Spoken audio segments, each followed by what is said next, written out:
canario que dice: la boca puede besar si de besar se trata, puede comer si le dan y puede escupir con rabia, pero lo que da razón a la boca es la palabra. Sin ella, la mía es mortal herida en la cara. Por eso cantó mi boca paz y vuelve a cantarla. Pero no hay palabras buenas para entendederas malas. Si digo rosa, la rosa se pone tan colorada que hasta la rosa se olvida de que hay también rosas blancas. Yo creo, como Pedro Lezcano, que lo que da razón a la boca es la palabra, por supuesto. Sin la palabra, ¿de qué nos sirve? Blanca Calvo, una bibliotecaria de Guadalajara, en España, en un artículo que publicó en la revista Nemósine del Festival del Cuento de los Hilos, decía: sí, supongo que hay muchos caminos para llegar a ser lector, pero por lo que a mí se refiere, aprendí a leer por las orejas. Llegué a los libros a través de los cuentos contados en voz alta por personas que aún después de muertas siguen vivas. Esta reflexión de Blanca Calvo, que ha servido incluso a muchas personas como lema de proyectos de animación lectora, a veces sin citarla, aprendemos a leer por las orejas. Creo que desde que un niño es bebé, que desde que un niño nace, está siendo acariciado por las nanas, luego por los trabalenguas, luego por los refranes, los dichos, los acertijos. Esa voz que está poniendo en contacto al niño con la literatura es fundamental, crucial a la hora de crear lectores. Si no recibimos todo ese caudal de palabras no cotidianas, de palabras hechas arte, de palabras como elemento artístico, es muy difícil que lleguemos a ser lectores. Xavier Puente do Campo, un escritor y maestro de primaria, que a él le gustaba decir siempre que era maestro de primaria, Premio Nacional de Literatura Infantil en España, en un libro que recomiendo mucho que se lean, se llama Cuatro Cartas, es de las reflexiones más hermosas que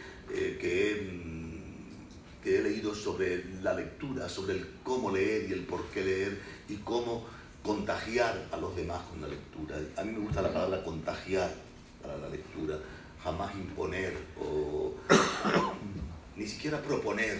Yo creo que hay que contagiar hacia los libros. Xavier Puente, en ese libro está publicado en Anaya.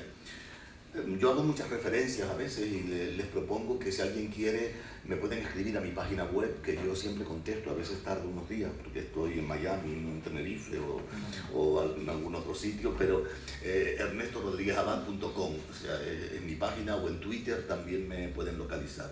Soy antiguo, no tengo Facebook ni nada más, tengo solo Twitter porque soy un poco raro para las redes sociales y me convenció alguien de que tenía que estar en Twitter.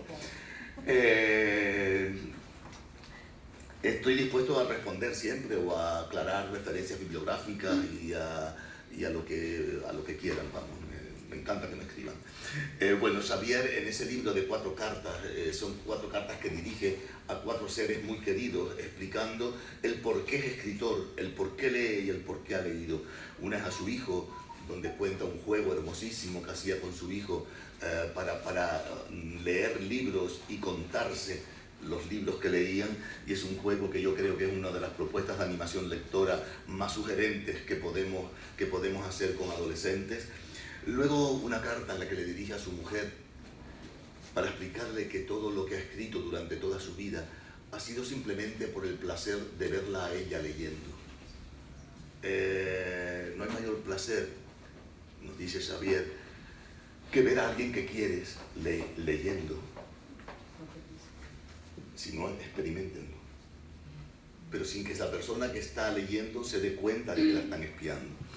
Él le dice a su mujer que en realidad todo lo que ha escrito es para eso, para el placer de verla a ella. Otra carta se la dirige a su maestro. Creo que todos hemos tenido un maestro especial. Y otra carta a su madre. En la carta que le dirige a su madre, se la dirige diciéndole primero que aunque lleve 20 años muerta, él sigue hablando con ella. Y que nunca puede olvidar cuando era pequeño y lo sentaba sobre sus rodillas mientras ella cosía en la máquina Alfa, esas máquinas Alfa que había en España hace tiempo y le cantaba tangos. Y que entre los tangos que le cantaba había uno que lo dejaba seducido porque empleaba la palabra oprobio, que él no entendía. Y que le gustaba tanto que decidió dejarla para usarla en un momento especial, pero que nunca encontró ningún escrito donde encajara aquella palabra que tanto lo embrujaba de pequeño. Y también cuenta cómo ella, que era una mujer sin apenas estudios, le recitaba versos de San Juan de la Cruz, como dejando su cuidado entre las azucenas olvidado, y que él se quedaba enredado en su voz. Creo que si reflexionamos sobre esa metáfora, nos dice claramente Xavier qué es la lectura. Enredar en la voz. ¿Qué es dar una clase de literatura? Enredar en la voz. ¿Qué es hablarle a unos chicos cuando vamos como autores a un colegio? Enredarlos en la voz. Y tenemos que buscar los mecanismos para enredar en la voz a quien nos oye, porque ese es el camino. Dejar enredados en la voz a los alumnos, dejar enredados en la voz a los lectores para que quieran, para que deseen ir a buscar otro libro. Yo creo que ahí está el secreto. Por muchos juegos que inventemos, por muchas veladas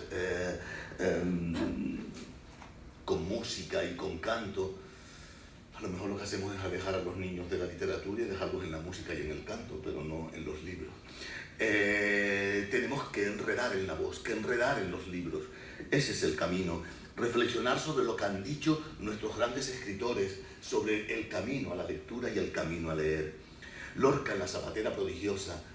Yo es como una obra que no me canso de poner de ejemplo, porque La zapatera prodigiosa no es otra cosa que Cervantes en el siglo XX. Lorca es el gran autor que revisa Cervantes, lo moderniza y nos lo pone en escena y hace que sintamos que de verdad aquel teatro está vivo.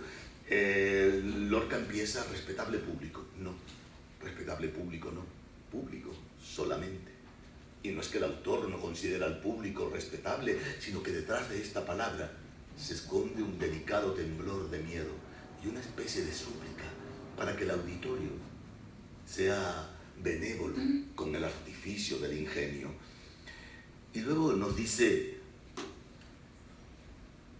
el poeta, pide que el público entre en la palabra. Lorca hace un teatro totalmente poético, donde sabe que la palabra, además de tener las ideas muy claras sobre el color que hay que utilizar, sobre lo que es la comunicación artística del teatro, porque es el gran genio, él y Valle Inclán son los grandes genios del siglo XX en Europa y más allá de lo que es el teatro. Lo que pasa es que tuvieron la mala suerte de ser españoles, porque no vendemos muy bien nuestras cosas, nosotros.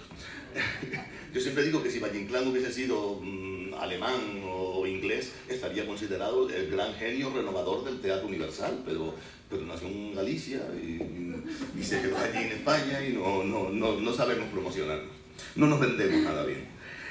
Bueno, Lorca tiene muy claro el poder poético que tiene la palabra en el teatro, que al público lo seduce con esa palabra poética, con esa palabra que encierra todas unas sugerencias y un mundo al que quiere llevarnos, en el que quiere meternos. El teatro, dice Lorca, es poesía que se sale del libro para hacerse humana, y al hacerse humana, habla, grita, llora y desespera. Eso es el teatro, lo que nos hace de verdad sentir, temblar, emocionarnos, lo que nos hace meternos en un conflicto del que nos está hablando el autor. Y a veces empiezo ya a hacer mis referencias hacia el mundo de los clásicos y hacia el mundo del pasado. A veces estamos creando estudiantes y estamos creando lectores sin referencias en el mundo clásico y sin referencias en la voz de la literatura, en el folclore. No podemos entender La zapatera prodigiosa sin Cervantes. Es que La zapatera prodigiosa es el juez de los divorcios. Es que un señor de España en el siglo XVII se atreve a escribir una obra de teatro donde mujeres piden el divorcio. Y lo tenemos olvidado. Y parece que las ideas del divorcio nacieron el otro día. Y Cervantes lo pide en el siglo XVII. Lo pide Mariana, que es una furia de mujer, y que cuando el juez le dice que encuentre un apaño para que viva separada del marido y que se vaya cada uno a un convento, Mariana deja muy claro una postura de reivindicación femenina muy seria en la literatura española. Mariana dice, ¿qué? Que yo no tengo este cuerpo para que lo encierren en una celda. Deja muy claro el derecho de la mujer a disfrutar de su cuerpo. Deja muy claro ese derecho. Yo no tengo por qué, ¿para qué? Para conservar una moral añeja. Y Mariana deja muy claro. Por eso yo creo que muchas veces no debemos olvidarnos de que en los clásicos está la esencia de mucha reivindicación y de mucha transgresión, y que ellos son el camino. Lorca lo que hace es traer a Mariana al siglo XX, la convierte en una zapaterita de pueblo, casada con un señor de 56 años y ella con 18, que quiere vivir, pero que la moral de una época no la deja. Y Mariana pretende vivir como pretende la zapaterita de Lorca, ser feliz, poder vivir. Y yo creo que la literatura, y aquí quiero enlazar ya también con toda mi teoría, no debemos leerla nunca literal, no debemos leerla nunca, va más allá. La literatura es un entramado de símbolos y de metáforas para que veamos más allá del mundo. Martha Nussbaum, la gran filósofa norteamericana, nos dice que la literatura nos hace ver el interior de las estrellas, porque el interior de las estrellas no lo podemos ver fácilmente, sino a través de la palabra. Cuando nos está hablando de ese poder de la palabra y de esa figura de Mariana, de la zapatera, nos está hablando de un mundo de libertad. Yo quiero libertad, yo quiero vivir, yo quiero ir más allá. La zapatera prodigiosa no se atreve porque las normas de la época la amarran, pero ella quiere ir más allá. Ella quiere la libertad de vivir de verdad, de ser totalmente libre. Hay otra referencia enorme que pasa desapercibida y que es una de mis próximas metas, es convertir en álbum para adolescentes La Celestina. Pero desde una perspectiva muy impresionante, desde la perspectiva de Melibea. Melibea dice una frase que pasa muy desapercibida si no leemos bien ese libro. Melibea dice, ¿por qué los hombres pueden presumir de sus ligues, de sus conquistas amorosas, y las mujeres no? ¿Por qué una mujer que haga alarde de que conquista a muchos hombres está mal vista y un hombre está bien visto? Esa postura de Melibea yo creo que es crucial para entender los clásicos, para entender el mundo de libertad que nos está proponiendo la literatura clásica. No es una literatura antigua, no es una literatura, es más moderna que nuestra sociedad actual. Es tan moderna como el mundo por el que estamos luchando hoy, un mundo de libertad y de igualdades. No podemos obviar, no podemos olvidar. Por supuesto que hay autores que han sido bastante conservadores. Quevedo tiene poemas bastante criticables desde ciertos puntos de vista, pero bueno, no toda la literatura clásica es igual, no toda la literatura clásica nos plantea un mundo conservador, nos plantea más bien rupturas como esa. ¿A qué cuando pensamos en eso vemos a Melibea de otra forma? ¿A qué cuando pensamos en esa postura de reivindicación de un mundo, de unos derechos femeninos iguales a los de un hombre, vemos a Melibea de otra forma? Bueno, quiero dar un salto ahora a esa idea de lectura sin, ustedes perdonen porque quiero decir muchas cosas, o sea, y si hace falta párenme, no esperen al final, me preguntan, me discuten, me rebaten, a mí me gusta... Nos está enredando. No. Nos está enredando. Genial. Quiero incidir en esa idea. Graciela Cabal, una mujer que les recomiendo mucho que lean, un libro que se llama Mujercitas, eran las de antes. En Editorial Sudamericana, Graciela Cabal murió ya hace unos años, era una mujer mágica, prodigiosa, que de verdad enredaba en la voz. Yo desde que la oí hablar una vez, no puedo leer un libro de ella sin oírla. La oigo, irremediablemente la oigo cuando estoy leyéndola. Ella en ese libro de Mujercitas eran las de antes, bueno, dice hace un par de afirmaciones que son impresionantes, hablando del machismo en la literatura. Ella dice que para los que escriben para adultos, así, solo para adultos, en plan muy serio y muy puesto, los que escribimos para niños, lo que hacemos es una cosa de mujeres, aunque lo escriban hombres. Esa frase es dinamita, si la reflexionamos, y esa postura de Graciela Cabal. Pero ella dice algo muy importante para los que queremos promocionar la lectura y enredar con la voz. Leer es perderse en el bosque y a veces no encontrar el camino de regreso. Eso es leer, no entender palabra a palabra un texto, es perderte en ese bosque como Hansel y Gretel, y a veces no regresar y quedarte ahí, y quedarte en ese bosque de palabras, en ese mundo, sin tener que dar una explicación de lo que leíste, o comentarlo, o saber que en la página 47 de la novela la protagonista llevaba un pañuelo rojo que le salía del bolso. Esas preguntas que hacemos a veces capciosas, a ver si una chica o un chico se ha leído el texto. Leerte, perderte y quedarte en ese bosque muchas veces. Bueno, quiero llegar ahora por fin a la literatura popular.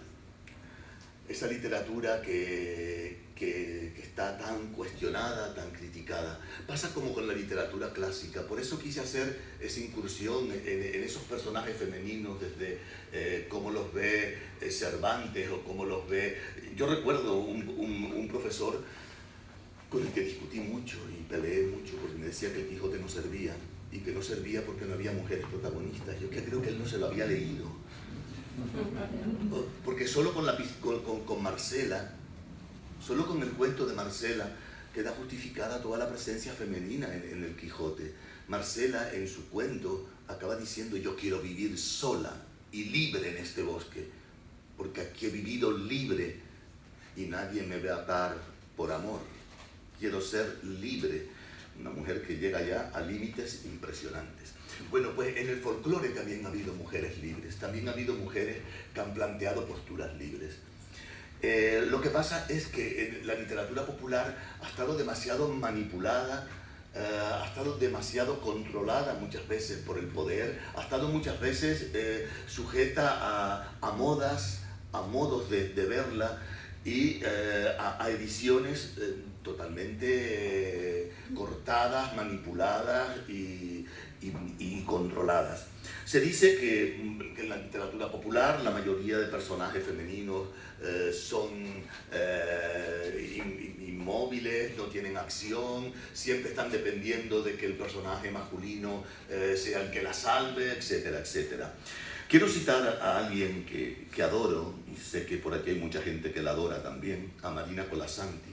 Es una autora y una teórica impresionante. Ella dice: no hace mucho una amiga alemana me decía que hoy en Alemania tratan de evitar este tipo de narraciones, y que los padres no dan a leer a sus hijos libros o relatos que incluyan guerras, violencia o muerte. El momento es pacifista, y yo me pregunté, no sin inquietud, ¿qué clase de lecturas están dando a sus niños los padres alemanes? Todos recordamos aquel momento, luego aceptado como un gran error, en que los cuentos de hadas fueron enviados a la lavandería para retirarles toda mancha de sangre. El resultado fue que, al limpiar la sangre visible, se drenó también la invisible, esa que corre por las venas de las historias y las anima y les da vida. Y los bellos cuentos de hadas se tornaron pálidos, débiles, inexpresivos. La verdad es que no existe literatura limpia. Existen libros limpios, sobre todo para niños, pero esos libros no pueden ser, y con frecuencia no lo son, literatura. Literatura es arte, y el arte es tensión, conflicto, patos. Esta afirmación tan valiente de Marina, y creo que nos deja muy claro lo que es la literatura popular, esos cuentos de hadas que están llenos de verdaderos conflictos que nos hacen ver el fondo de las estrellas, como dice Martha Neumann, o como dice Graciela Beismeyer. La literatura es un entramado de símbolos que nos hace ver el interior del ser humano. Si le quitamos todos esos símbolos a los niños, van a crecer desprovistos de verdad de herramientas para conocer el mundo. Cada cuento de hadas, cada cuento tradicional es un universo simbólico en el que el niño entra. Los adultos somos los que queremos llevarlos por qué camino tienen que entrar. Ellos entran en ese mundo y ellos van a entender más allá de lo evidente. Ellos entran al universo que está planteando ese mundo. Y en ese universo ha habido protagonistas femeninas maravillosas, sobre todo si no tocamos los cuentos. Ha habido transgresoras que son algo impresionante.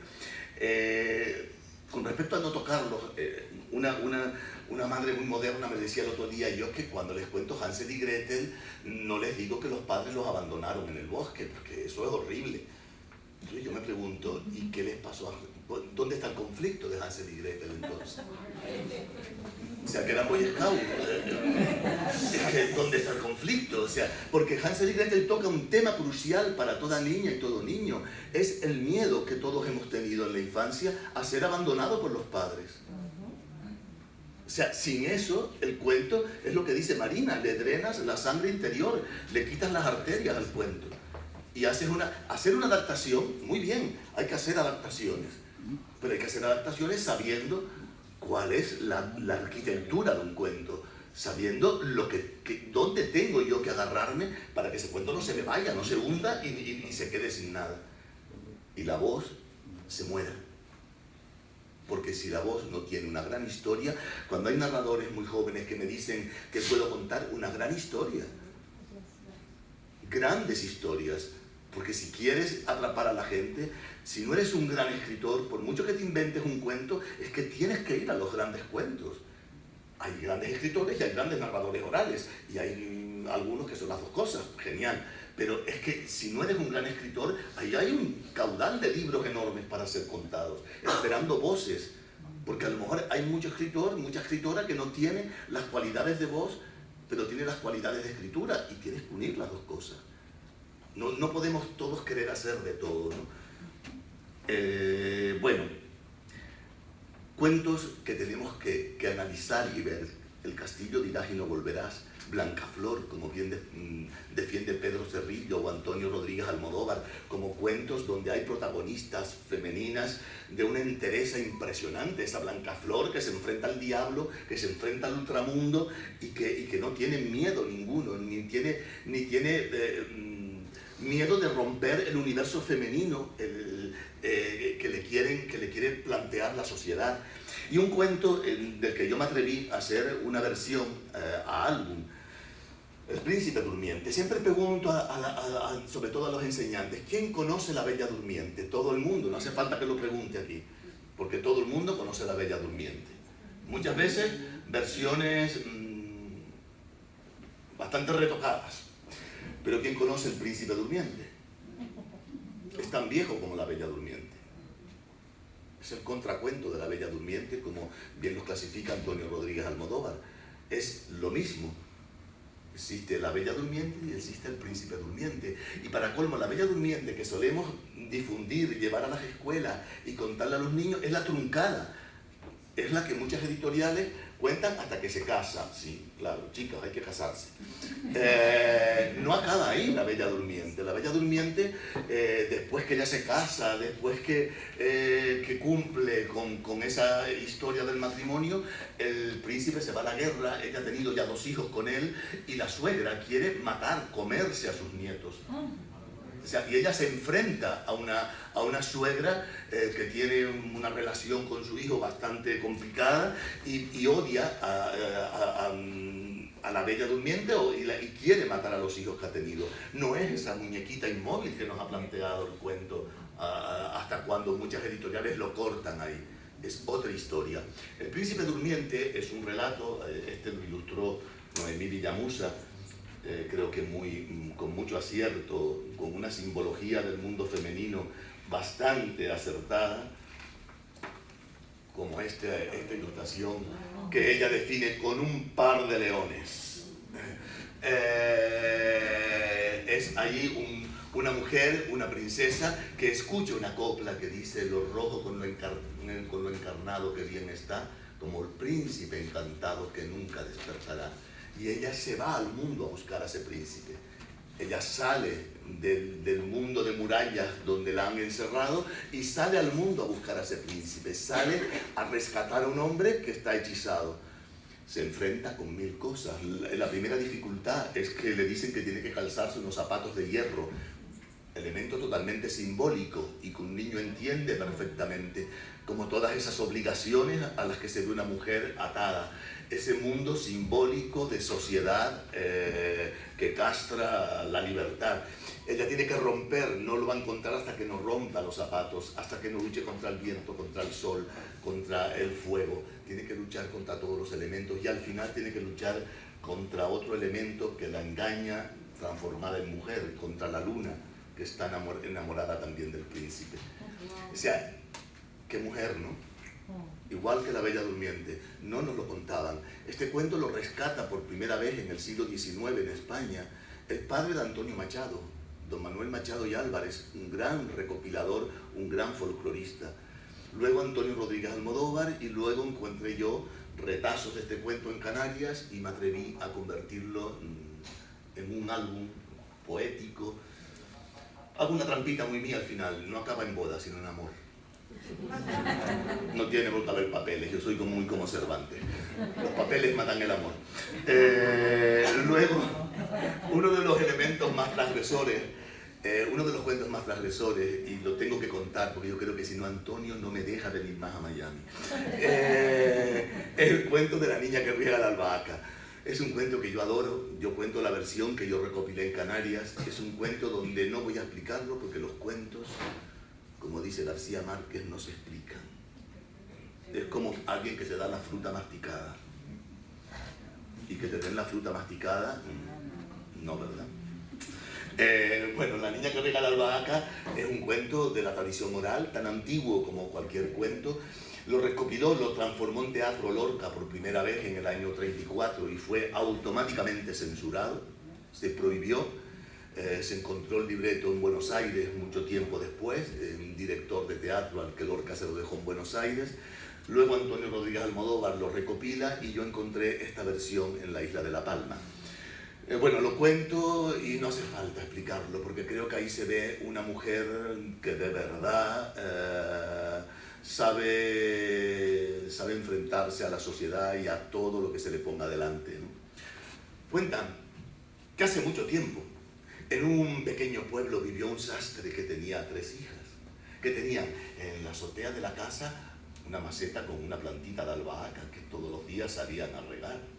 Y al lado vivía un rey que tenía un único hijo, un príncipe con fama de muy preguntón, que todos los días solía salir a la azotea del palacio y miraba la casa del sastre, y un día estaba la mayor de las hijas del sastre regando la plantita de albahaca en la azotea y el príncipe salió, la miró y le dijo: hija del sastre, que sabes cortar, coser y bordar, dime, ¿cuántas piedritas tiene la mar?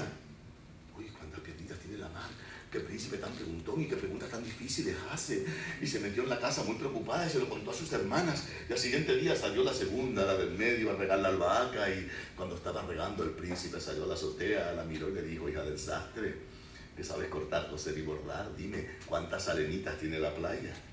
¿Cuántas arenitas tiene la playa? ¿Qué preguntas tan difíciles hace este príncipe? Y se metió a la casa muy avergonzada y se lo contó a su hermana, a la más pequeña.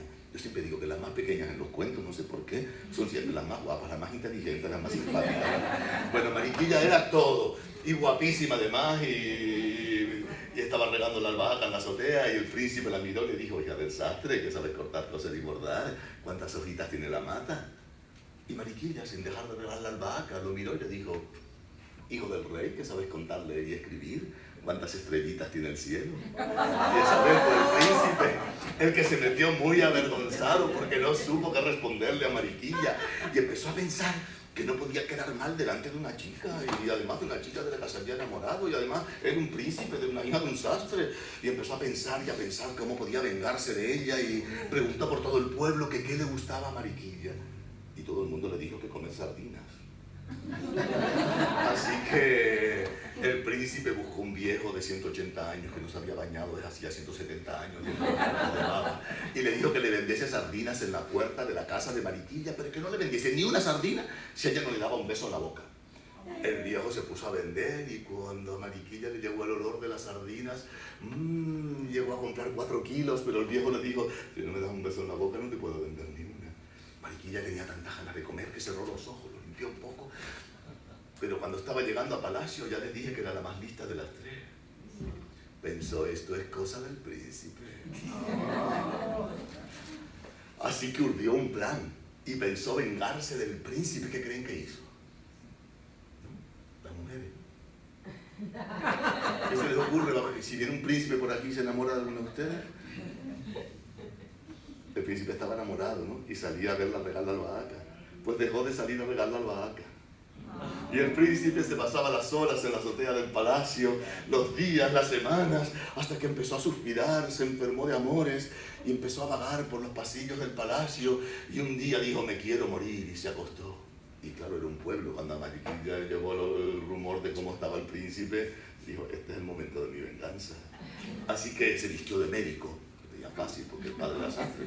Se vistió de médico, se fue a palacio, tocó en la puerta y le dijo, soy el médico más famoso de este mundo y puedo curar al príncipe de todos sus males.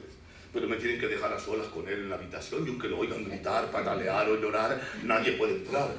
Como ya pensaban que aquello no tenía remedio, pues dejaron a aquel extraño médico a solas con el príncipe. Mariquilla lo vio acostado en la cama, pálido, fatal, sin voluntad, cerró la puerta y le dijo, Alteza, tengo el remedio para curarlo de todos sus males, pero tiene que hacer todo lo que le diga. El príncipe, con muy bueno. Lo primero, tiene que quitarse los pantalones y ponerse de 4 patas sobre la cama. Y así lo hizo el príncipe. Y Mariquilla continuó, y esto solo se cura metiéndole un rábano por el culo. Y así lo hizo Mariquilla. El príncipe se enfadó, protestó, pataleó. Al siguiente día Mariquilla volvió a salir a regar la albahaca a la azotea. Y el príncipe volvió a salir a la azotea del palacio y cuando la vio le dijo, hija del sastre, que sabes cortar, coser y bordar. ¿Cuántas arenitas tiene la playa? Y Mariquilla dijo, hijo del rey, que sabes contar, leer y escribir. ¿Cuántas estrellitas tiene el cielo? Y el príncipe le dijo, ¿y el beso que le diste al viejo? Y Mariquilla le contestó, ¿y el rábano por el culo estaba hablando o estaba duro? Y el príncipe se metió otra vez a palacio, muy enfadado porque no supo qué responderle a Mariquilla. Y empezó a pensar y a pensar qué podía hacer para vengarse de aquella chica tan respondona. Y se inventó una cosa de príncipe, se inventó... No hay muchos príncipes como Miami. Se inventó un baile. Siempre se inventan bailes los príncipes en los cuentos. Se inventó un baile, llamó al sastre y le dijo que estaba invitado, obligado, a asistir al baile con sus 3 hijas y que tenía que cumplir 3 condiciones. La primera, tenía que llegar de su casa al palacio caminando y sentado al mismo tiempo. El pobre sastre llegó a su casa, se lo dijo a las mayores me dan pena, siempre quedan fatal las mayores.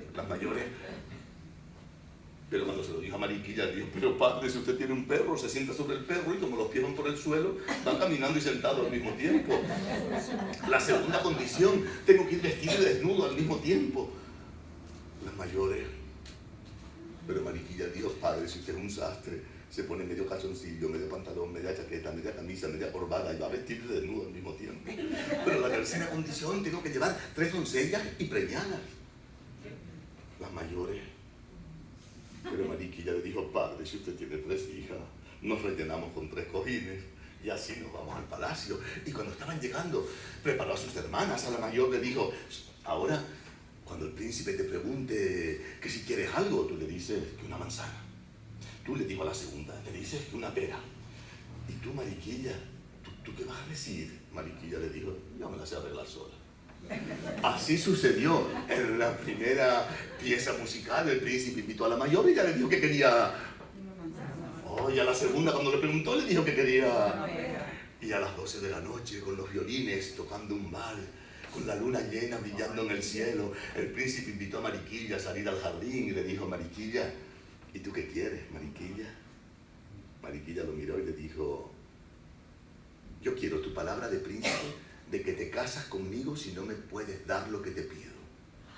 Mariquilla pensó, ahora sí que lo voy a fastidiar. Y el príncipe pensó, pues los príncipes tenemos de todo, o sea que no me va a engañar. ¿Qué quieres, Mariquilla? Mariquilla le dijo, quiero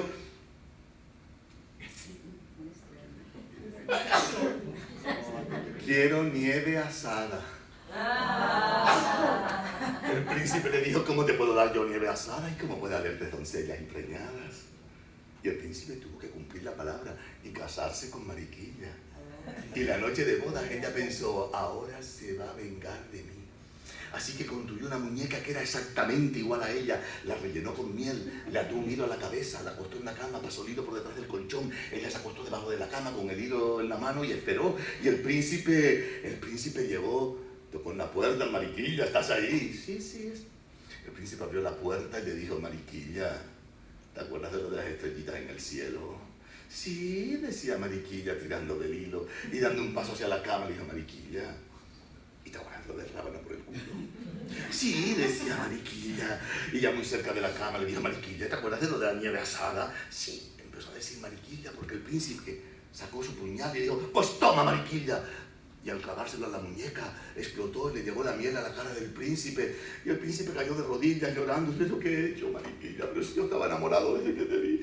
Si yo lo que quería era casarme contigo, Mariquilla. Si hasta tu sangre es tan dulce como la miel, Mariquilla. Y en eso salió Mariquilla de debajo de la cama con otra cosa en la mano. Se lo tiró a la cara del príncipe. Le dijo, miel no, mierda para ti. Y allí lo dejó plantado. Ese cuento es un cuento bastante transgresor, y no es transgresor por la broma del rábano por el culo, que mucha gente se queda en eso. Es transgresor porque una mujer hace lo que le da la gana. Es transgresor porque una mujer se ríe de una clase social alta, de toda la norma social, del matrimonio, de la iglesia y de todo. Una mujer pone en cuestión todo y acaba diciendo, si lo que yo quiero es irme por el mundo, si lo que yo quiero es reírme de ti. Es lo que ha hecho Mariquilla en todo el cuento. Es uno de los cuentos más transgresores y más prohibidos a lo largo de la historia de la literatura popular. Y no me va a dar mucho más tiempo de extenderme en este tema. Solo quiero que pensemos que en la literatura popular están todos los temas que podamos encontrar. No hay romance más transgresor que La doncella guerrera. En Sevilla un sevillano 7 hijas le dio Dios, y la más pequeña de ellas, vestidita de varón. ¿Qué nos cuenta ese romance? El amor de un príncipe por un hombre. El príncipe se enamora de un hombre que es ella vestida de hombre, pero el príncipe no se cuestiona nunca que sea una mujer. El príncipe va a contarle a su madre constantemente, los ojos de don Martín me tienen loco de amor. Y la madre le va diciendo que le ponga pruebas a don Martín a ver si es una mujer, pero ella sale siempre airosa y va demostrando que es un hombre.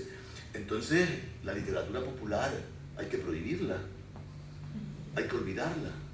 Cuando nos está hablando de la libertad de amar, incluso en el mismo sexo, con un romance como el de Marianica, que nos habla, tengo yo una apuesta, madre, y la tengo que ganar de dormir con Marianica antes del gallo cantar. Demos cena en agua blanca y un vestido de percal, que a la calle de Mariana yo me voy a pasear. En cuanto lo vio Mariana, bien vestida desde el balcón donde está, ¿quién es esa señorita que tan bien vestida va? Señora, soy tejedora del otro lado del mar, que traigo una tela unida y otra tengo en el telar. Esta noche, tejedora, conmigo te quedarás. Dos mujeres enamoradas que duermen juntas esa noche. De hace muchos siglos. Un romance de hace mucho tiempo que se ha cantado, que lo cantaban los niños, que fue canción de corro y que muchas veces no se sabía lo que se estaba diciendo. Y que muchas veces no se ha analizado lo que se estaba diciendo. Pues yo, bueno, con este romance quiero acabar porque tengo que ir a presentar mi novela en otro sitio. Muchas gracias por ser un público tan enredado. Me ha encantado, yo por lo menos me lo he pasado muy bien. Si quieren hacerme alguna pregunta rápida, apresurada, porque Cayetano me está mirando ya con cara de tienes que llegar a las 11 allí. Sí. Yo tengo un comentario. En primer lugar, muchas gracias por dedicarle todo este tiempo a la mujer. Me parece impresionante y me parece muy bien. Tengo otra pregunta. ¿Cómo podemos ir a tu clase de literatura? Porque me trata como un profesor de literatura de ese nivel. Sería algo fabuloso. A la Universidad de La Laguna. Mira, yo creo que hay muchas cosas que descubrir y que la lucha por la igualdad y que el feminismo está en que destaquemos de verdad todos los grandes trabajos que muchas mujeres han hecho a lo largo de la historia, ¿no? El otro día me decían que no había mujeres dramaturgas en el franquismo en España y las hubo en el exilio. Una mujer impresionante como María de la Olejárraga, feminista, que todo lo que escribe lo firma su marido, Gregorio Martínez Sierra. Y ella lo sabe, pero es que ella es muy lista, está haciéndolo adrede. He descubierto las últimas cartas que ella escribió y ella sabía que si unas teorías feministas estaban firmadas por un hombre iban a llegar más lejos y no en el pequeño círculo de mujeres que la hubiesen leído a ella. De todas maneras, es muy largo lo de María de la Olejárraga, pero visiten a esta mujer. Es una mujer impresionante, que incluso La Dama y el Vagabundo de Disney es de ella, se lo plagiaron y nunca pusieron su nombre. El guión de La Dama y el Vagabundo es de María de la Olejárraga, no es de Disney. Hay datos de esta mujer que son impresionantes, de verdad, y que la película Canción de Cuna, que se hizo en Hollywood en los años 50 y después hizo una versión española, es de María de la Olejárraga, e incluso en los años 90 en España la hace Trueba y no pone el nombre de María de la Olejárraga, sino de Gregorio Martínez Sierra, su marido. O sea, es triste que ni ahora estemos reconociendo a mujeres como esa, ¿no? O que pasemos por Sor Juana Inés de la Cruz, así como... O por María de Sayas en España y apenas la vemos en una clase de literatura. Yo me he enfrascado en todos los personajes femeninos, pero los personajes femeninos me han llevado después a todas esas mujeres olvidadas, grandes escritoras olvidadas.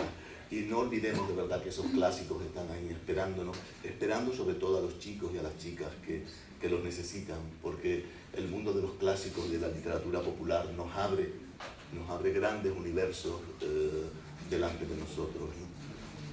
Si hay alguna pregunta más, si no, de verdad les aseguro que en la página web contesto.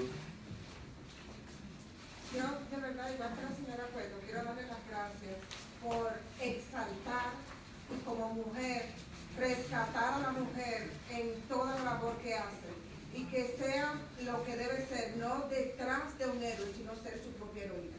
Sí, esas son las que he buscado, las transgresoras, como yo las llamo. ¿Pero por qué? ¿Por qué?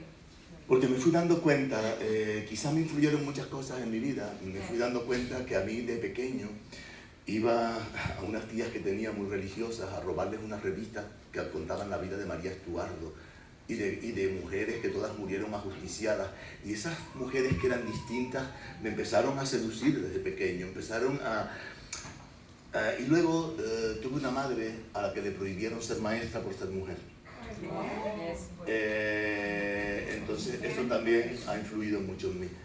En la posguerra española mis abuelos dictaminaron que si ningún hombre de la familia había estudiado, ¿cómo iba a estudiar una mujer? Y mi madre fue recibiendo poemas de su maestra, una maestra republicana muy especial, y ella me los leía a mí. Entonces ella fue vertiendo en mí toda una serie de conocimientos a los que ella tuvo acceso. No tuvo nunca un título universitario, pero sabía bastante literatura. Hay un motivo. Hay un motivo ahí, hay un motivo de reivindicación que creo que de verdad que todos tenemos que tener claro y que creo que la lucha por la igualdad está ahí, en que pongamos a todas las mujeres que han escrito a esos personajes femeninos ahí delante y que se vean. Pues yo vuelvo después, que presente la novela, porque quiero estar en todo el seminario, quiero estar aquí. Y Sergio y Antonio, gracias de verdad por este rato de felicidad en Miami.